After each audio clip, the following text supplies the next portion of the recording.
Medveščak u Areni u petak 20. siječnja dočekuje Red Bull. To je ujedno i posljednja utakmica prije play-offa EBE lige u kojoj ulazi 6 najboljih momčadi. Kako je Medveščak drugi na ljestvici, a Red Bull treći te ih dijeli samo bod razlike, ova je utakmica svojevrsna borba za drugu poziciju. Ta druga pozicija donosi i lakšeg protivnika u doigravanju. S tim će prvim protivnikom u doigravanju Medveščak odigrati posljednju utakmicu Ice Fevera. Ona je na rasporedu 22. siječnja. Dok u Areni traje ledena groznica, na klizalištu Velesa i Šalata nastavlja se prvenstvo Hrvatske za sve dobne kategorije. Seniori se sastaju u 12. kolu u kojem igraju Mladost i Medveščak te Sisak i Zagreb.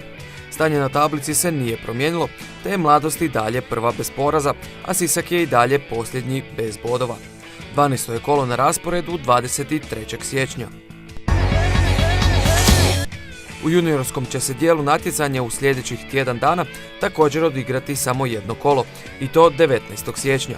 U njemu se sastaju Mladost i Sisak te Medveščak i Zagreb.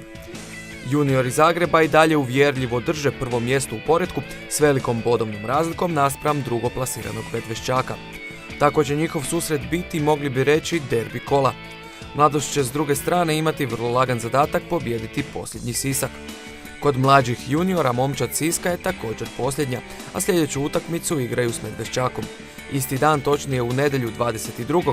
sastaju se Zagreb i Mladost. Mjesta u poretku kod mlađih juniora u prvenstvu identična su kao i kod juniora. Jedina je razlika broj zabijenih golova i broj bodova, a prema svemu viđenome u prethodnim kolima čini nam se da će tako i ostati. U kadetskom dijelu ovaj se tjedan, točnije u subotu 21. sastaju Medveščak i Mladost. Samo nekoliko dana nakon, u srijedu 25. ovog mjeseca, kadetska momčad Mladosti igra sa Zagrebom. Kako mladi medvjedi još ni jednom nisu pobijedili u ovoj sezoni, nadamo se da će svoju prvu pobjedu zabilježiti upravo u narednom tjednu. No mlađi kadeti Medveščaka u obje skupine prvenstva daleko su najbolja momčad u poretku. Što se utakmice u toj dobnoj skupini tiče, Mladost i Zagreb u prvoj skupini sastaju se 19. na klizalištu Šalata. Druge momčadi istih ekipa igraju u utorak 24. siječnja. Momčad Mladosti, koja se natječe u Slo Hokej ligi, u narednom tjednu igra 2 kola. U subotu igraju s prvoplasiranim Mariborom i ta će utakmica za njih biti izrazito teška. Nakon novogodišnje stanke Mladost je u slovenskoj ligi doživjela 3 poraza, a ostvarila je samo 1 pobjedu. Posljednji je poraz bio od Bleda, koji je posljednja momčad u poretku. Taj je poraz mladostaže bacio na pretposljednje mjesto lige. Priliku za osvajanje novih bodova imat će i 25. ovog mjeseca kada igraju sa Slavijom.